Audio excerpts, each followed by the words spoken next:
Hello dear children, welcome back to the Knowledge series by Amit Publishing House. Children, we are doing book 5.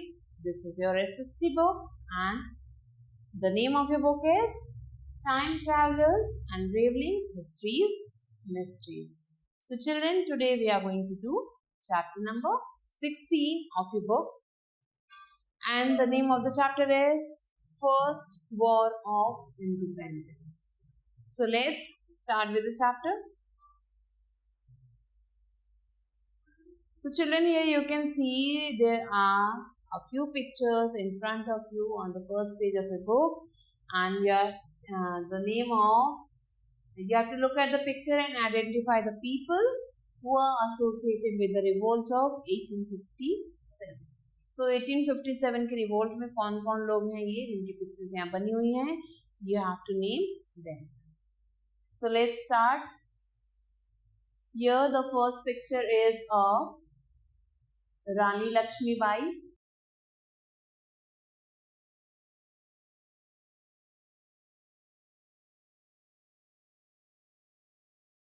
Next, Mangal Pandey.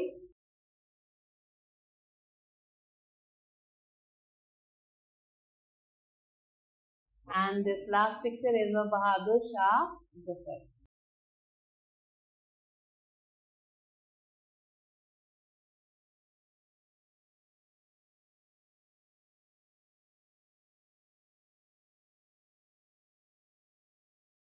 Now let's read about the East India Company. The East India Company was an English company formed from the exploration of trade with East and South Asia and India. So East India Company जो है एक company है, वो एक English company है जिसे बनाया गया था फॉर द एक्सप्लॉइटेशन, एक्सप्लॉइट करने के लिए of trade with east and south Asia. East Asia और साउथ एशिया के बीच में एक्सप्लॉइटेशन करना था ट्रेड का एंड इंडिया के भी बीच में. सो इन सारी कंट्रीज के बीच में ट्रेड का एक्सप्लॉइटेशन करना था, एक्सचेंज करना था, इसलिए ये ईस्ट इंडिया कंपनी बनाई गई. It was corporated by royal charter on 31st December. So 31st December को एक रॉयल चार्टर इन 1600 में डेवलप किया गया था. It was started as a monopolistic trading body so that England could participate in the East India spice trade. So ये जो है एक monopolistic trade body थी. Monopolistic means जो अकेली हो, means अकेला ही एक पर्सन जो ट्रेड कर रहा है, तो क्या होगा, सब वो अपनी मोनोपोली चलाएगा, वो चीज़ों के प्रोडक्ट्स के रेट किसी भी कीमत पे ले जा सकता है क्योंकि people are demanding that product. लोगों को वो प्रोडक्ट चाहिए, तो अब वहाँ पे एक ही सप्लायर है उस प्रोडक्ट का, तो क्या होगा, सब लोग उसके पास ही जाएंगे. इससे क्या होगा, उस सेलर की मोनोपोली हो जाएगी. So it was started as a monopolistic trading body. So इसे स्टार्ट किया गया था as a monopolistic trading body के रूप में, so that England could participate in the East India spice trade, ताकि इंग्लैंड जो है ईस्ट इंडिया का जो स्पाइस ट्रेड था उसमें पार्टिसिपेट करे. Sir Thomas Roe, an English ambassador, visited the court of English Emperor Jahangir to obtain his permission to allow the Britain to trade with India.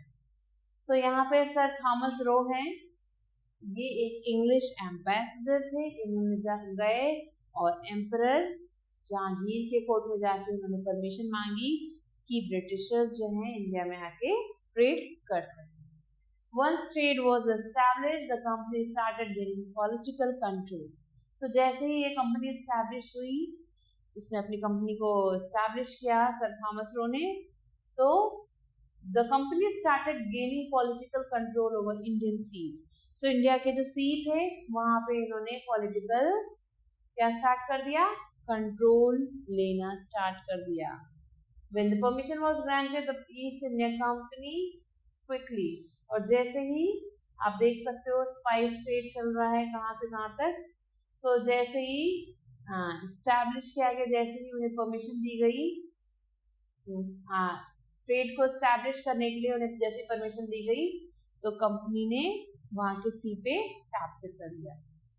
Here you can see the picture, the Dutch East India Company factory at सूरत। तो सूरत में ये Dutch east India factory थी। And it established factories in Surat, Bharuch, Bombay, now Mumbai, Calcutta, now Kolkata, Madras, now Chennai, and many other places. So इन्होंने अपनी जो factories है वो different जगहों पे स्टैब्लिश की। कौन कौन सी जगह है वो? सूरत में की, भारूच में, बॉम्बे में, मुंबई, कोलकाता एंड चेन्नई। सो इसके अलावा भी बहुत सारी जगह थी जहाँ पे इन्होंने अपनी छोटी छोटी इंडस्ट्रीज लगा दी। बिगनिंग ऑफ कंपनी रूल, अब जो धीरे धीरे कंपनी स्टैब्लिश हो गई, अब कंपनी का रूल भी स्टार्ट हो गया। The British were very ambitious, ये जो ब्रिटिशर्स थे बहुत ज्यादा एम्बिशियस थे, ये आगे बढ़ना चाहते थे, बस बढ़ते रहो, बस बढ़ते रहो। They wanted to control Bengal, वो बंगाल को कंट्रोल करना चाहते थे। Thus they made a factory in Bengal and started maintaining an army. So इन्होंने क्या किया, बंगाल को कंट्रोल करने के लिए उन्होंने सोचा कि चलो वहाँ पे एक फैक्ट्री स्टैब्लिश करते हैं। इन्होंने एक फैक्ट्री बनाई वहाँ पे और धीरे धीरे वहाँ पे इन्होंने एक आर्मी स्टैब्लिश कर ली, आर्मी मेंटेन कर ली। द नवाब ऑफ बंगाल, जो बंगाल के जो नवाब थे, Sirajuddaulah ordered the company to remove the army. So वहां के जो नवाब थे उन्होंने कहा कंपनी से कि अपनी आर्मी यहाँ से हटाओ। This lead to the battle of Plassey in 1757। So इस रिवोल्ट की वजह से मतलब लोगों के बीच में वहां पे बैटल स्टार्ट हो गया और उस बैटल का नाम था बैटल ऑफ पलासी। और वो कब हुआ था? 1757। The British Army under Robert Clive won the battle. So Robert Clive के अंदर एक ब्रिटिश आर्मी थी जिसने ये बैटल जीत लिया। This was the beginning of the British rule in India. और ऐसे ही धीरे धीरे ब्रिटिशर्स ने अपना रूल करना स्टार्ट कर दिया इंडिया में। The Anglo-French wars fought between the French and the English East India Companies and the French trade in India and established the supremacy of English East India Company.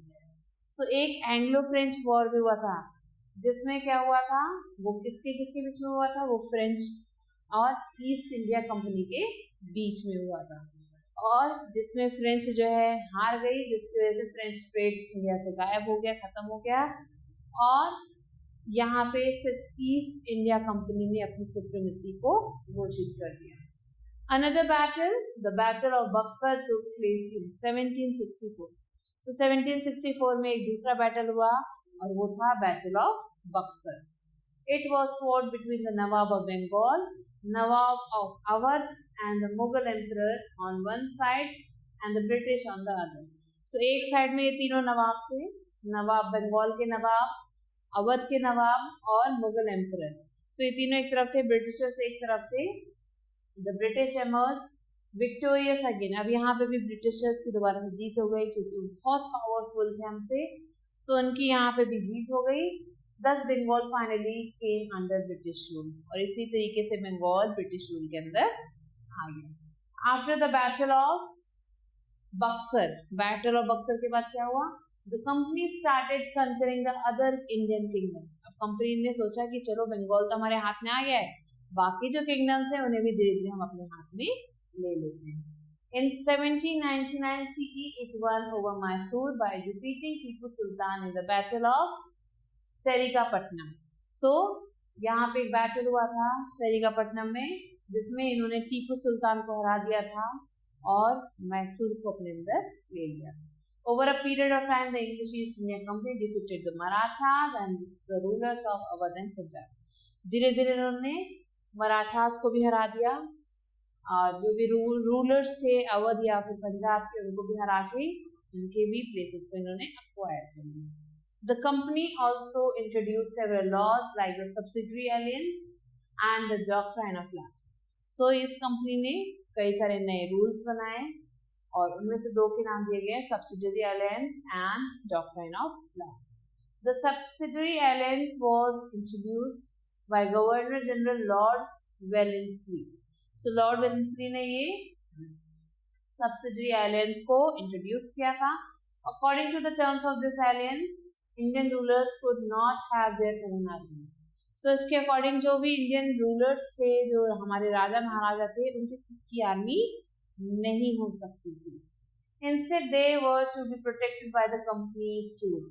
इसकी जगह पे company के जो खुद के ट्रूप्स थे वो ही इन राजाओं को प्रोटेक्ट करेंगे, ऐसा रूल बन गया. This gave the British complete control over the foreign affairs of that ruler.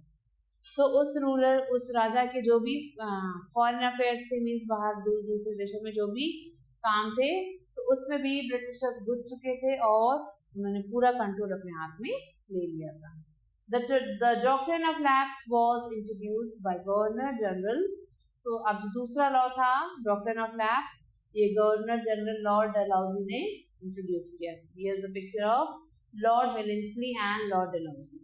तो इन्होंने इंट्रोड्यूस किया था. This doctrine allowed the company to take control of an Indian state if the ruler of that state had died without leaving the natural born heir, which had to be the ruler's own son. So इनके according ये था, इन्होंने doctrine of lapse जो किया था उसमें इसके according ये था कि अगर कोई भी राजा अपने वंशज के बिना मर जाता है, मीन्स अगर उनका वो मर जाता है बिना अपने किसी पीछे उत्तराधिकारी को छोड़े, तो या खुद का कोई बेटा छोड़े, तो वो जो राज्य होगा वो ब्रिटिशर्स के अंदर आ जाएगा. Now, ruling the empire, the company needed a plan to run the country. अब कंपनी को एक प्लान चाहिए था जिससे वो इस पूरे राज्य में, इस पूरी कंट्री इंडिया में रूल कर सके. So the British framed laws and planned the land revenue system. So Britishers ने बहुत सारे लॉज बनाए और लैंड रेवेन्यू सिस्टम भी उन्होंने एस्टैब्लिश किया.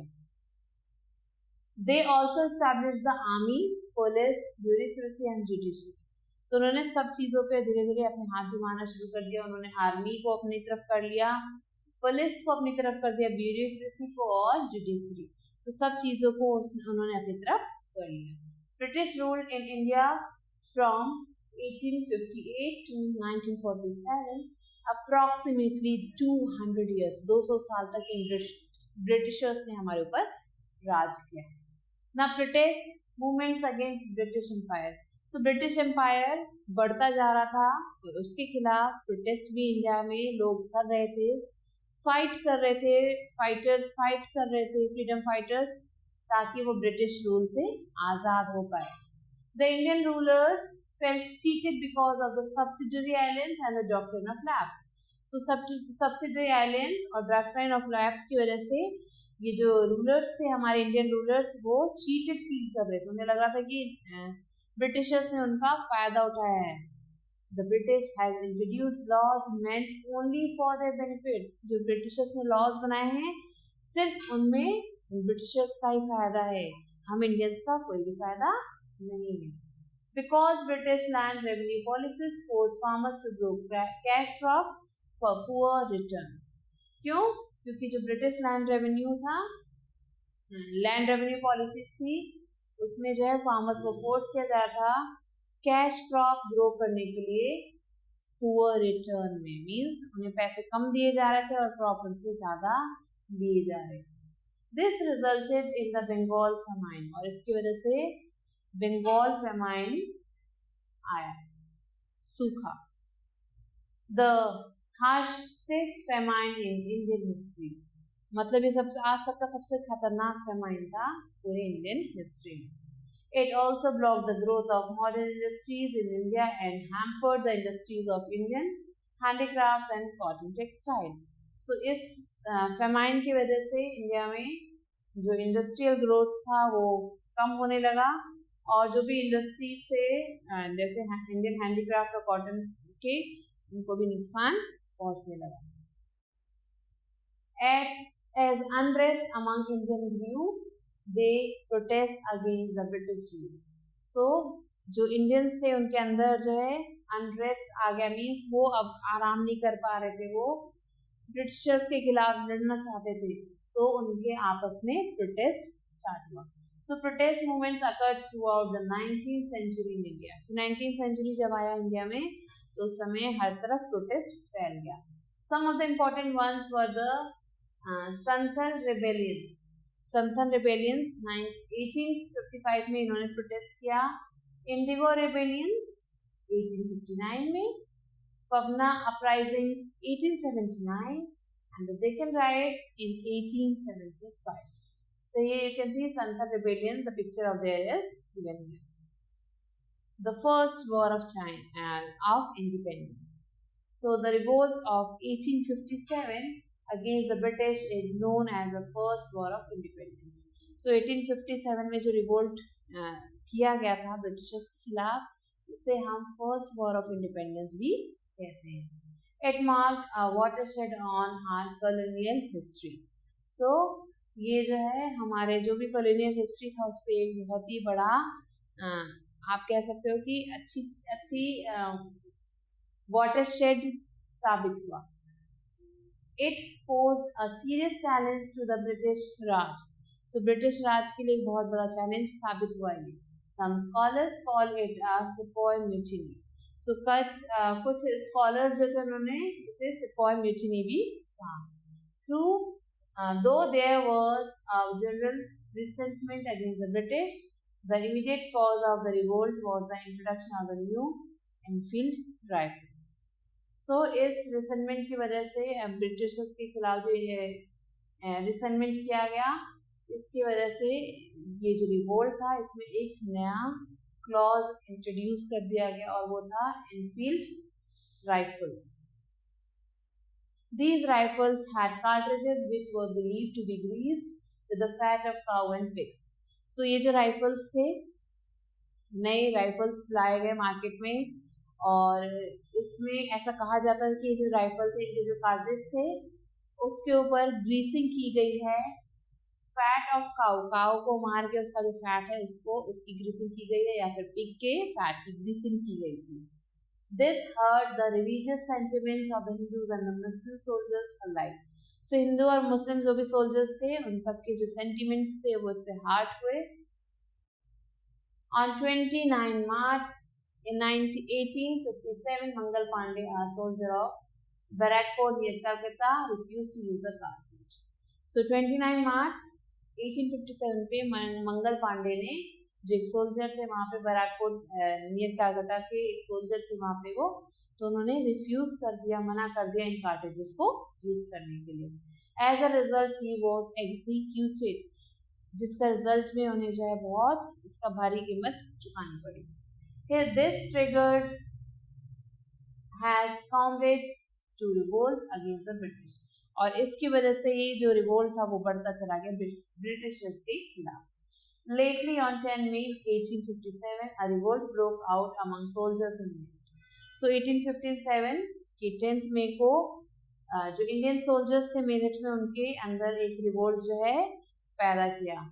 They marched to the Red Fort in Delhi and declared Bahadur Shah Zafar the Mughal emperor. So अब वो जो है यहाँ जो लोग थे जिनके बीच में रिवोल्ट पैदा हुआ, वो लोग जो है रेड फोर्ट तक जो है मार्च करते हुए गए दिल्ली में, और वहाँ जाके उन्होंने डिक्लेयर कर दिया कि जो बहादुर शाह जफर हैं वो मुगल एम्परर हैं एज अ किंग, और वो उनके king. Soon after the rebellions spread to Kanpur, Agra, Allahabad and many places in North and Central India. So अब ये जो rebellions थे ये धीरे धीरे इंडिया के सारे पार्ट्स में स्प्रेड आउट होने लगे. It is believed that the rebels spread secret messages through chapatis which were carried everywhere.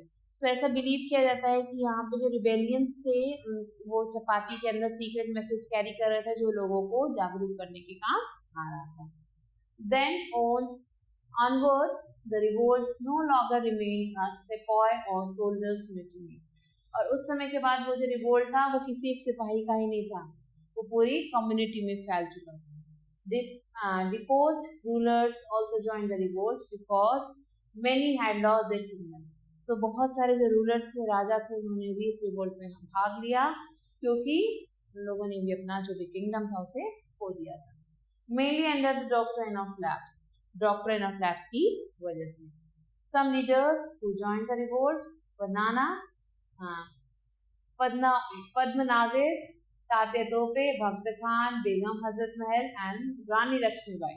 सो कुछ ये आप कह सकते हो कि कुछ जो है लीडर्स थे जिन्होंने इसमें ज्वाइन किया।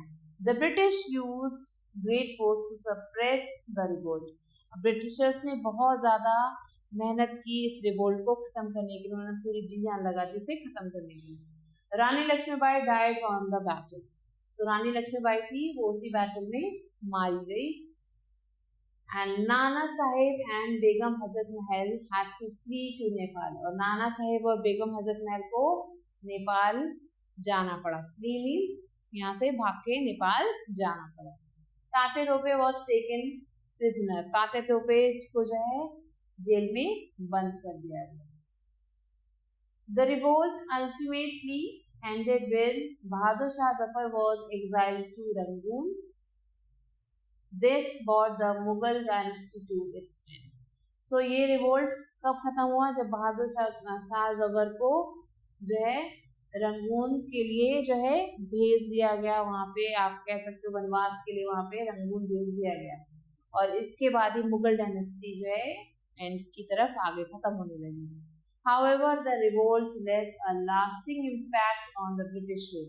और इस रिवोल्ट की वजह से ब्रिटिशर्स को लगा कि कुछ खतरा बढ़ चुका है और एक बहुत ही लास्टिंग इम्पैक्ट दिया इस रिवोल्ट ने ब्रिटिशर्स को। In 1857, the Queen's Proclamation brought India directly under the British crown. So 1858 में जो Queen's Proclamation था वो इंडिया में क्या लेके आया? ब्रिटिश क्राउन के अंदर एक अलग चेंजेस लेके आया। The revolt of 1857 was referred to as the sepoy mutiny. So 1857 का जो रिवोल्ट था वो उसे सेपॉय म्यूटिनी के अंदर कंसिडर किया जाता है by the British because they considered it to be the rebellions by a group of soldiers and miscreants. So वहाँ के जो ब्रिटिशर्स थे उन्होंने इसे कंसिडर किया था as a rebellions by a group of soldiers. Indian national leaders, however, called it as the first war of independence. So, लेकिन जो इंडियन लीडर्स थे उन्होंने इसे फर्स्ट वॉर ऑफ इंडिपेंडेंस के नाम से बोला। Though the revolt failed to achieve the desired goal, it sowed the seed of Indian nationalism. So, भले ही रिवोल्ट जो है फेल हो गया था लेकिन लोगों के दिल में इंडियन नेशनलिज्म के लिए एक भावना जग चुकी थी। Now let's learn about some AI fact. AI can be used to produce initial draft quickly, citing the relevant case laws, advancing arguments and rebutting arguments against by opposing counsel. Now let's revise what we have learned in this chapter. The English East India Company came to India to trade. Once trade was established, the company started gaining political control over Indian areas. The Battle of Plassey, 1757, and the Battle of Buxar, 1764, consolidated company rule over Bengal. Policies like the Doctrine of Lapse and subsidiary islands enabled the British to conquer more kingdoms. The British rule in India from 1858 to 1947 for approximately 200 years. The revolt of 1857 against the British is called the First War of Independence. Now let's answer these questions. How were British allowed to trade with India? So the answer is Sir Thomas Roe. Once he was an ambassador of the Britishers, and he came to India and asked Jahangir to practice trade with India and participate in the practicing trade with India. And after getting the permission, he started establishing different factories and industries here, and through which they started trading with India and started acquiring the lands of Indians. Now describe the beginning of company rule. So here you have to describe how the company rule started and between whom did the Battle of Plassey take place, how did it end. So Battle of Plassey किसके किसके बीच में हुआ था और कैसे खत्म हुआ, that you have to write here. Why did the British introduce policies like the subsidiary alliance and doctrine of lapse? So Britishers ने ऐसी पॉलिसी को क्यों बनाया था, such as subsidiary alliance and doctrine of lapse. So Britishers made these policies so that it can slowly conquer all the states of India and rule over India. Now explain in brief the main cause of revolt in 1857. So 1857 में जो revolt हुआ था वो क्यों हुआ था, that you have to find it and write it here. Explain why the revolt in 1857 called the first war of independence. 1857 की revolt को first war of independence क्यों कहा जाता है, this you have to write here. So children, I think that you have understood the chapter, and if you have any queries you can ask me in the comments, and also you have to complete the exercise that is given to you as a homework, and I'll be meeting you soon with a new video. Till then, stay related.